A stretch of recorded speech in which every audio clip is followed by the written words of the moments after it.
Everyone was retreating. He walked forward and pulled off the most insane prisoner capture operation in history. January 26, 1945. Holtzwihr, France. The ground was frozen solid. Artillery fire had turned the forest into a graveyard of shattered trees and smoke. American forces were pinned down, badly outnumbered, taking heavy casualties. The order came down the line: fall back. Regroup. Survive. But one man didn't retreat. Second Lieutenant Audie Murphy stood on top of a burning M10 tank destroyer, exposed to enemy fire from 3 sides, and did something no tactical manual ever recommended. He grabbed the .50 caliber machine gun mounted on the burning wreck and opened fire on an advancing company of German infantry and 6 Panzer tanks. Alone. What happened next wasn't just bravery. It was calculated insanity that would change the course of the battle and earn him the Medal of Honor.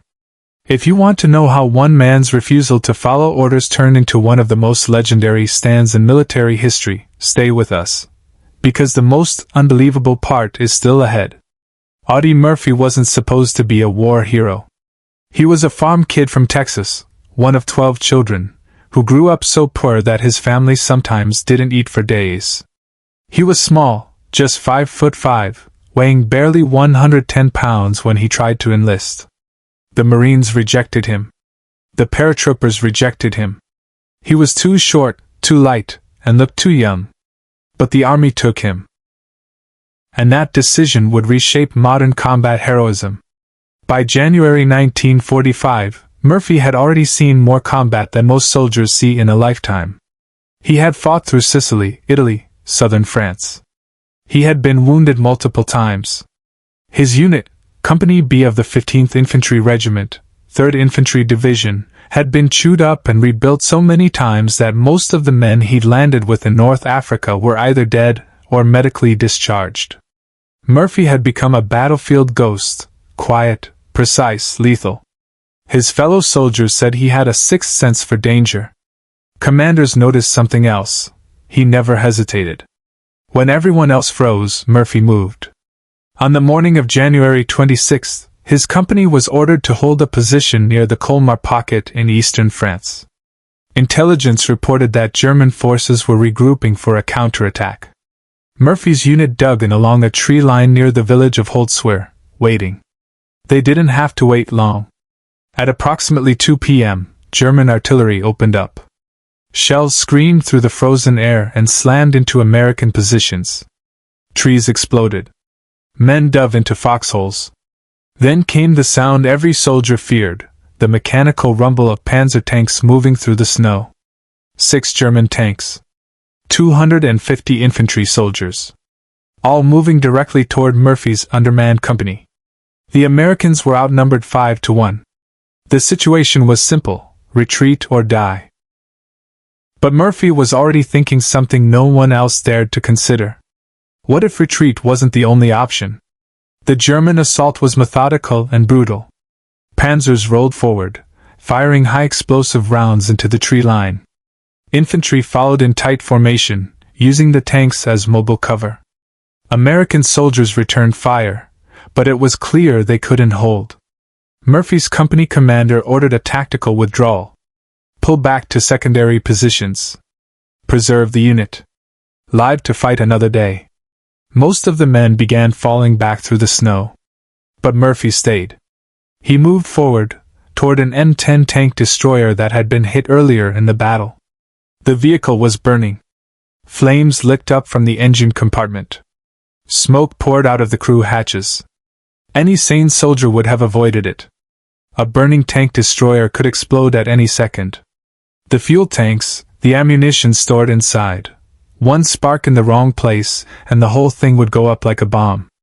But Murphy saw something else. The M10 still had its .50 caliber machine gun mounted on top. And that gun had a clear line of sight to the advancing German infantry.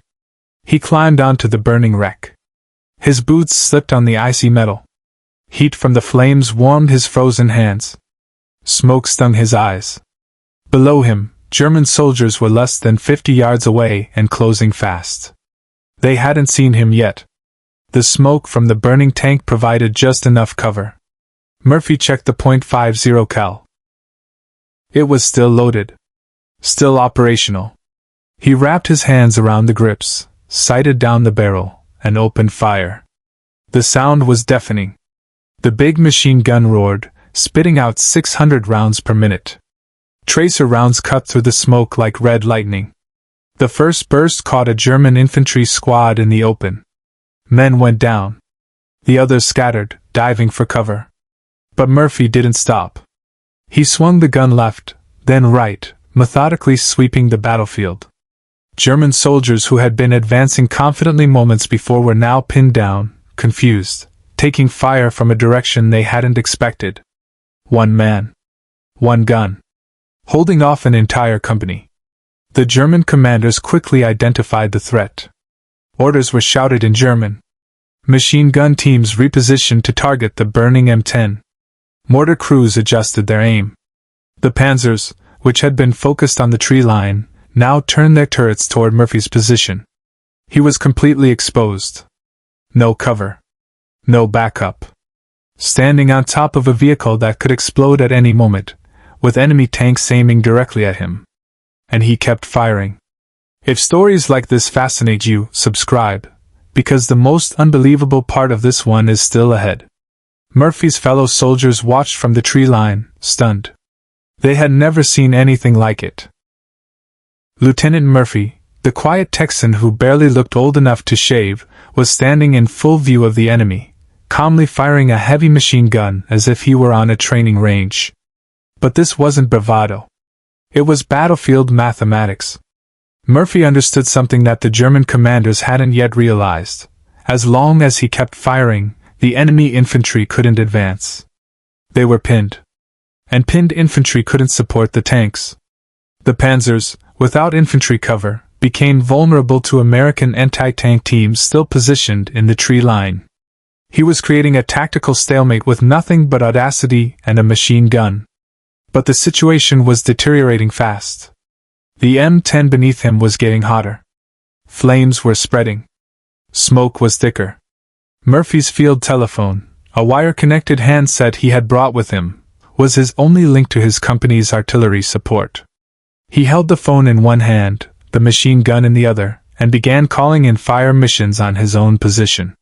"Fire on my coordinates," he told the artillery observer. His voice was calm, almost casual, as if he were ordering lunch. The observer hesitated. "Lieutenant, that's your position. We'll hit you." "I know," Murphy replied. "Do it anyway." American artillery shells began landing 50 yards in front of the burning M10. Explosions ripped through the German infantry formations. Men were thrown into the air. Survivors scrambled for cover, their advance completely stalled. Murphy adjusted his fire. Closer. 30 yards. 20. The ground shook with each impact. Shrapnel whistled overhead. One shell landed so close that the blast wave knocked Murphy sideways, but he held onto the gun and kept firing. For an hour, he fought alone. German soldiers tried to flank him. He cut them down. A Panzer fired directly at the M10. The shell missed by inches, slamming into the frozen ground and sending up a geyser of dirt and ice. Murphy didn't flinch. He swung the gun toward the tank's infantry support and fired until they broke and ran. His hands were burned from the hot metal of the gun. His ears were ringing from the constant gunfire and explosions. The M10 beneath him groaned and buckled as internal fires spread. Ammunition cooked off inside the hull, small explosions popping like firecrackers. Any second, the whole thing could blow. But Murphy stayed. Because if he left, the Germans would advance. And if the Germans advanced, his men in the tree line would be overrun. So he kept firing. The German assault had been stopped cold by one man who refused to accept the word. Impossible. Finally, after what felt like an eternity but was actually 50 minutes of continuous combat, the German forces began to pull back. Their casualties were mounting. Their infantry was scattered. The Panzers, without infantry support, were vulnerable and exposed. The attack had failed. Murphy climbed down from the burning M10 just as the fuel tanks finally ignited.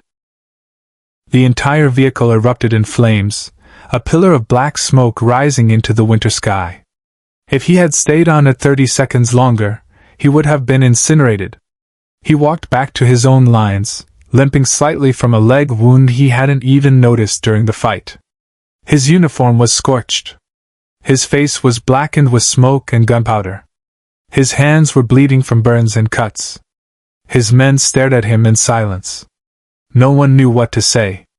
They had just watched one man hold off an entire German company and 6 tanks using nothing but a machine gun and a field telephone. Murphy's company commander approached him. "Lieutenant, what the hell were you thinking?" Murphy shrugged. "Someone had to stop them." The battlefield was counted later that day. 50 German soldiers killed. Dozens more wounded. The attack had been completely repulsed. American casualties minimal, thanks to Murphy's actions. But the most shocking number came when German prisoners were processed over the following days. Intelligence officers interrogated captured soldiers and pieced together the full picture of the assault. The force that had attacked Murphy's position wasn't just a company.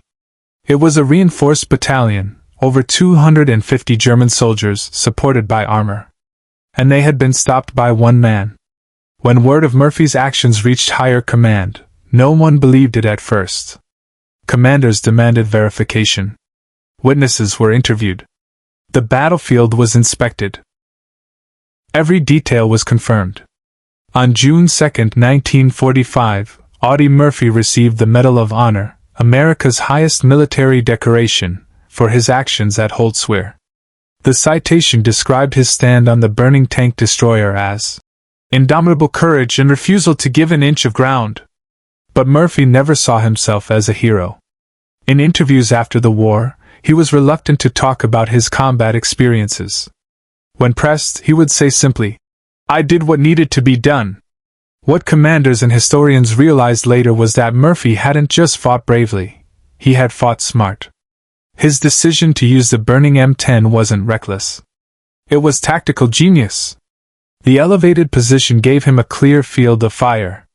The smoke from the burning vehicle concealed his exact location. By calling artillery fire on his own position, he forced the Germans to choose between advancing into a kill zone or retreating. He had turned a defensive disaster into an offensive checkmate using nothing but terrain, timing, and nerve.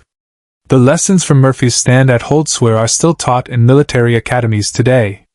His actions demonstrated the principle of economy of force, achieving maximum effect with minimum resources. One soldier, in the right position, with the right mindset, had accomplished what an entire platoon might not have been able to do. But there was something else, something deeper, that made Murphy's story resonate across generations. He wasn't a superhero. He was a farm kid from Texas who had every reason to retreat, to survive, to let someone else take the risk. But when the moment came, he made a choice that defied every survival instinct. He chose to stand. After the war, Murphy returned to the United States as the most decorated American combat soldier of World War II.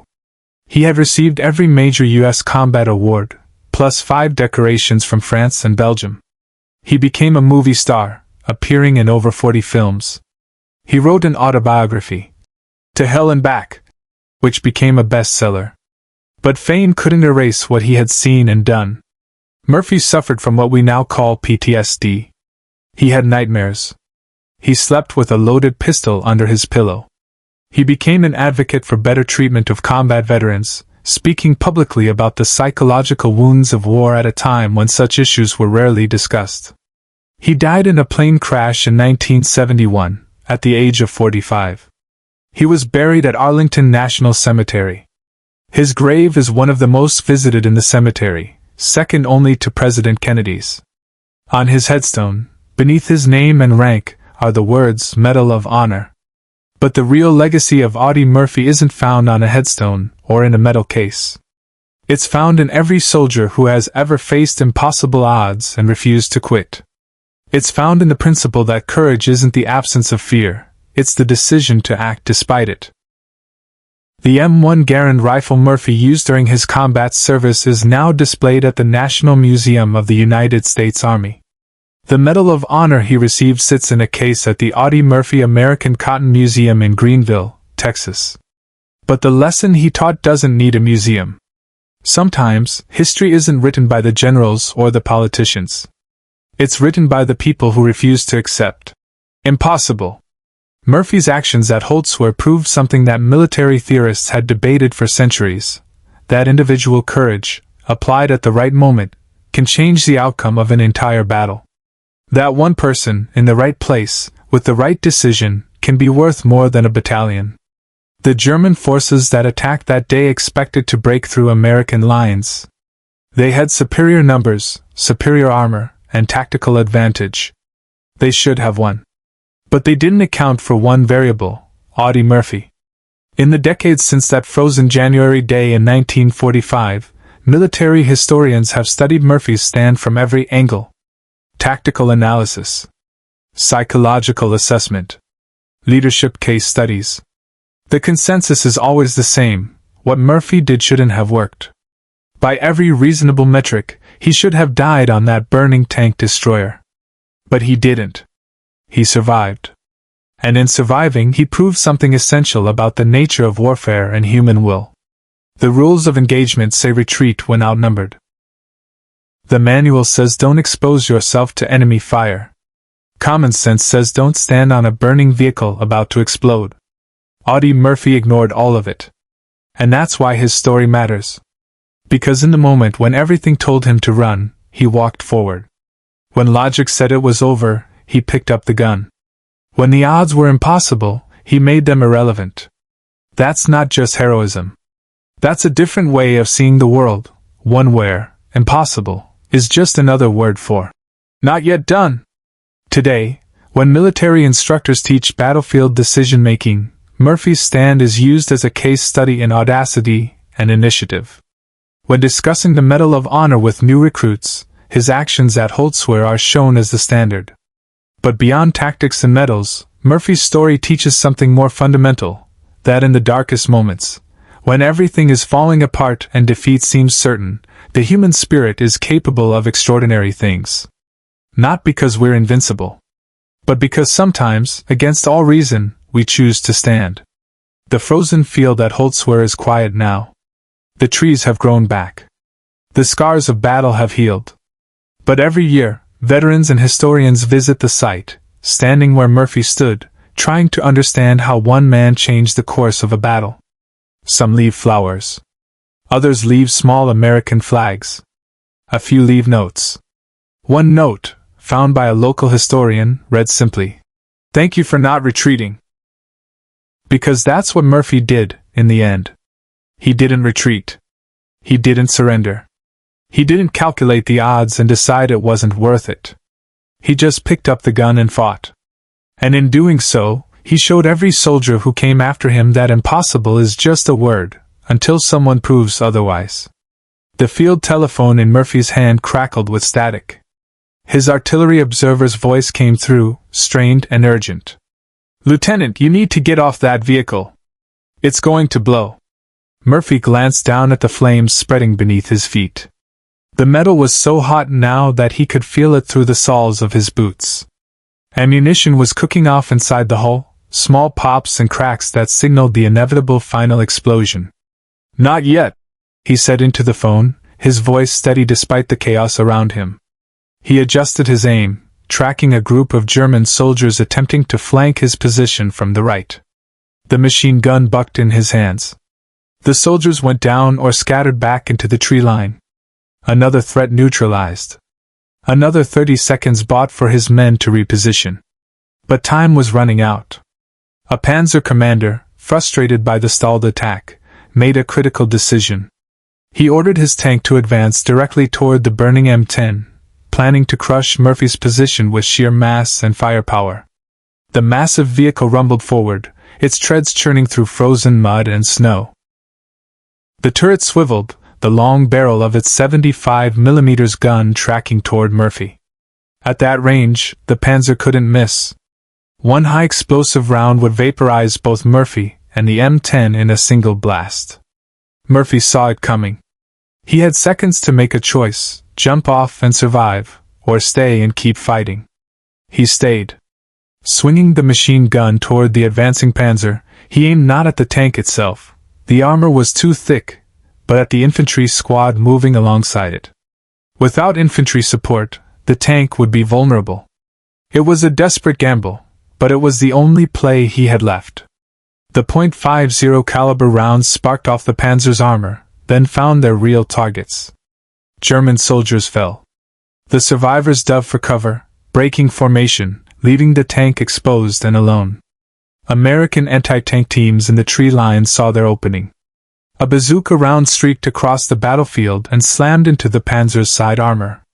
The tank shuddered, smoke pouring from the impact point. It ground to a halt, wounded but not destroyed. But it was enough. The German advance had stalled completely. Murphy's hands were numb now, burned and blistered from gripping the red-hot machine gun. His vision blurred from smoke and exhaustion. The M10 beneath him groaned, metal warping from internal heat. He had maybe 30 seconds before catastrophic failure. He fired one last sustained burst into the German positions, emptying the gun's ammunition belt. Then, as the final round left the barrel, he dropped the field telephone and jumped. He hit the frozen ground hard, rolling through snow and mud as the M10 finally erupted behind him. The explosion was massive, a fireball that rose 50 feet into the winter sky, sending debris in all directions. The shockwave knocked Murphy flat, filling his lungs with smoke and his ears with ringing silence. When he looked up, the battlefield had changed. German forces were in full retreat, pulling back through the trees, dragging their wounded with them. The attack had failed. Murphy's company had held. One man. One gun. One impossible stand. And history would never forget. Share this story, because forgotten heroes like Audie Murphy deserve to be remembered. Subscribe if you believe courage still matters, and that one person can still change everything.